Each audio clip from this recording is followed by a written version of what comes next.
যে ঠিল্লা আছে টান টান বেশি আওয়াজ আসে। আর তারা যে 12 তারিখে এই দেশের সব কিছু নিয়ে নেবে, আবার বলে একটি সিটও বিএনপিকে দিবে না ঢাকা শহরে, আবার বলে এই আমরা ভোট পাই আর না পাই, বিজয়ী না হই, কিন্তু আমরা ক্ষমতা চালাবো, ক্ষমতা নিব। এগুলো আসলে এই পাগলের প্রলাপ, তাই না? পাগলের প্রলাপ আর কি। এগুলো একটা কথা হলো? সাংবাদিক ভাই বলেন, ওনাকে যদি জামায়াত যদি পাস নাও করে সে দেশ শাসন করবে, এটা কি ধরনের কথা, তাই না? বলেন, এটা একটা হাস্যকর বিষয় না?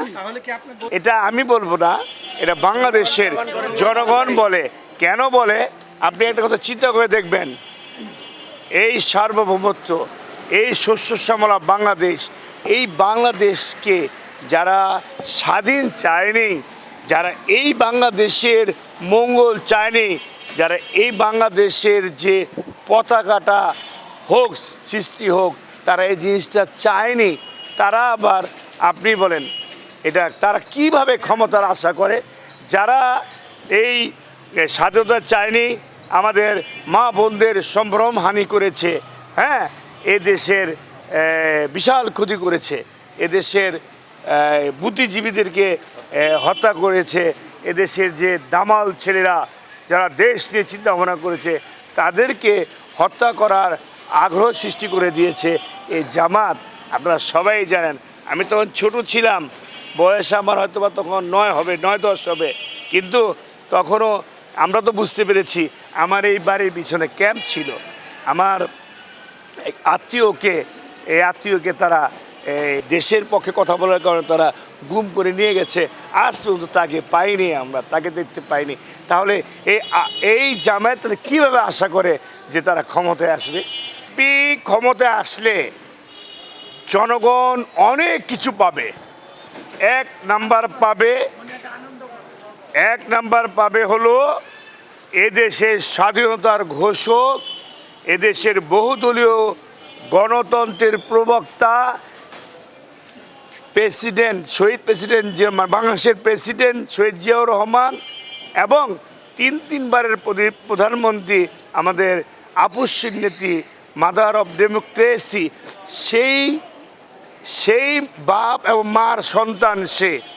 এই সন্তান যদি দেশের দায়িত্ব আসে, তাহলে ওনারা যেভাবে সুনামের সাথে দেশ পরিচালনা করে গেছে, ওনার জিয়াউর রহমান ওনার পিতা যেভাবে করে গেছে, ওনার মা খালেদা জিয়া যেভাবে দেশ পরিচালনা করে গেছে, ওই তারেক রহমানই সেইভাবেই পরিচালিত করবে, এই দেশের জনগণের মুখের হাসি ফুটাবে।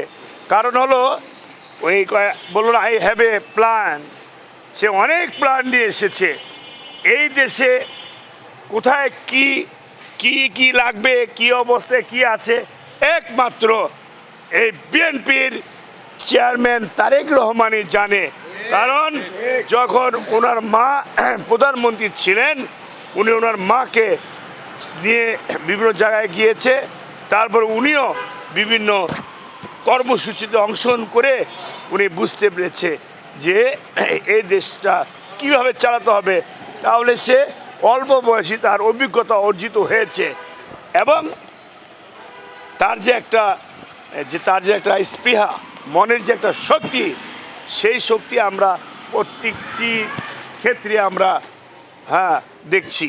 তাহলে আমরা আশা করি, শতভাগ আশা করি, এই তারেক রহমানের উপর যদি বাংলাদেশের দায়িত্ব এই দেশের জনগণ, অর্থাৎ এই ভোটাররা যদি ভোট দিয়ে তাকে প্রধানমন্ত্রী বানায়, তাহলে এই দেশের জনগণ শান্তিতে থাকবে, এই দেশের জনগণের ভাগ্য প্রসারিত হবে, এদেশের গণতন্ত্র ফিরে আসবে, এই দেশের সার্বভৌমত্ব আপনার গিয়ে রক্ষা হবে। আপনি কি সাংবাদিক ভাই দেখেছেন না, যখন বিএনপি ক্ষমতায় ছিল, ভারত হুঙ্কার দেওয়ার আগেই আমাদের বিডিআর ছিল, এই বিডিআররা তাদের বিএসএফকে মেরে চ্যাং ধুলাই করে বাংলাদেশে এনেছে। সেই সাহসী পদক্ষেপ বিএনপির আমলে, বিএনপির প্রত্যেকটি সেক্টরের পুলিশ বাহিনী, সেনাবাহিনী, নৌবাহিনী, বিমান বাহিনী এগুলো দেখেছে, বিশ্বে এটার প্রমাণ আছে। দেশ চালাতে হলে ওই বিএনপির মতো দলের নেতাই প্রয়োজন। আসলে চাঁদাবাজি করে না, বিএনপি চাঁদাবাজির দলই না। কারণ বিএনপিকে একটা ব্লেম দেওয়ার জন্য আপনি চাঁদাবাজি বলে, ওই যারা বলে তাদের তো মুখের 2 পয়সার ভ্যালু নাই।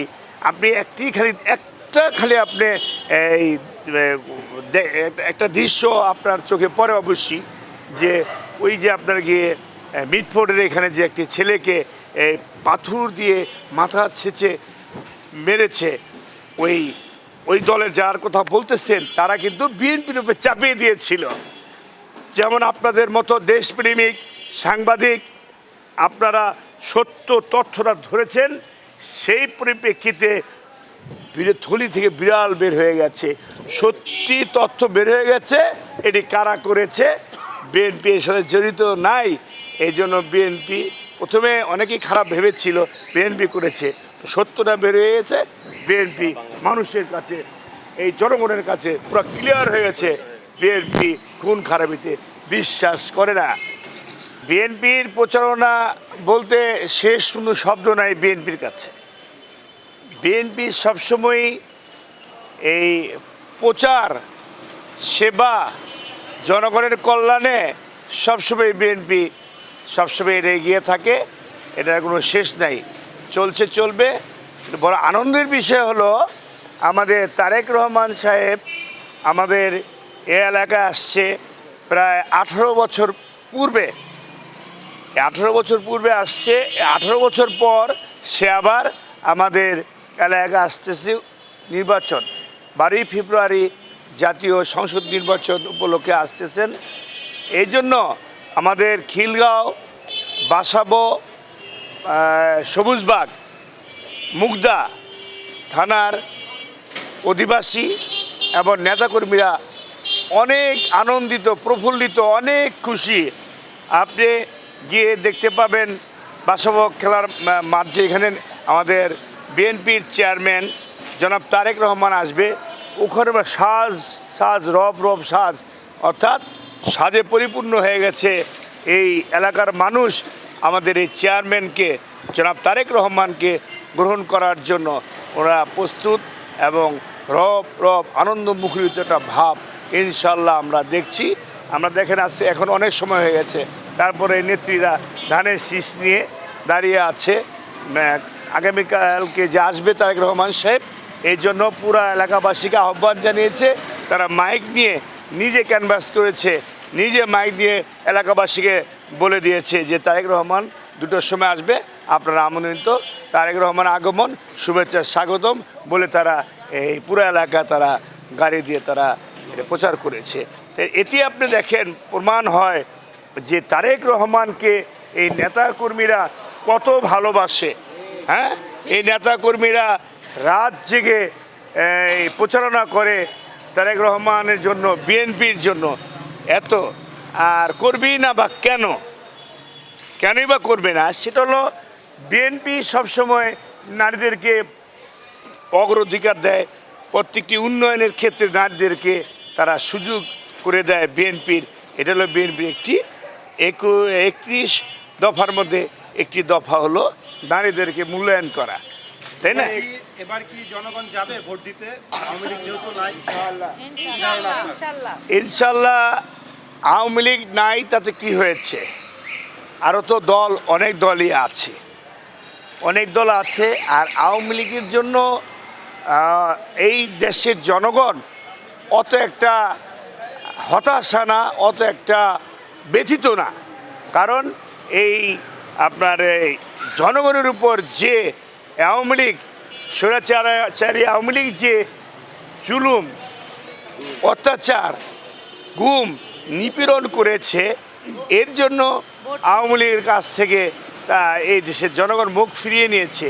তারা সবসময় দিনের ভোট রাত্রে দিয়েছে, এই জন্য তারা ভোটের ব্যাপারে আর ওই আওয়ামী লীগকে তারা চিন্তা ভাবনা করে না। আপনাদের আমি 1 নং ওয়ার্ড বিএনপির সভাপতি এম জামান, আমার পাশে খিলগাঁও থানা মহিলা দলের সভাপতি পারভিন আক্তার আছেন, আমার পাশে এই ১ নং ওয়ার্ড বিএনপির সভাপতি আছেন, সহসভাপতি নাসিমা আছেন এবং আমাদের নেতৃবৃন্দ আছেন। আমি ভোটারদেরকে একটি কথাই বলবো, আপনারা যেমন 18টা বছর অর্থাৎ 4 টার্ম আপনারা নির্বাচনে অংশগ্রহণ করতে পারেননি, কারণ এই আওয়ামী লীগ সরকার কি করেছে, দিনের ভোট তারা রাত্রি করে বেড়েছে। তাহলে আমি ভোটারদের বলবো, আপনাদের সেই ভোট না দেওয়ার যে আপনাদের একটা মনের দুঃখ, আপনাদের কষ্ট, আপনাদের দেশের পরিচালনার ক্ষেত্রে অংশগ্রহণ করতে পারলেন না, ভোট দিতে পারলেন না, সেই ব্যথাকে আপনারা শক্তিতে রূপান্তরিত করবেন এবং আপনারা সকাল সকাল আপনারা ভোট কেন্দ্রে যাবেন, আপনারা ভোট দিবেন। একটা কথা মনে রাখবেন, ভোট হলো আপনার পবিত্র আমানত। এই পবিত্র আমানত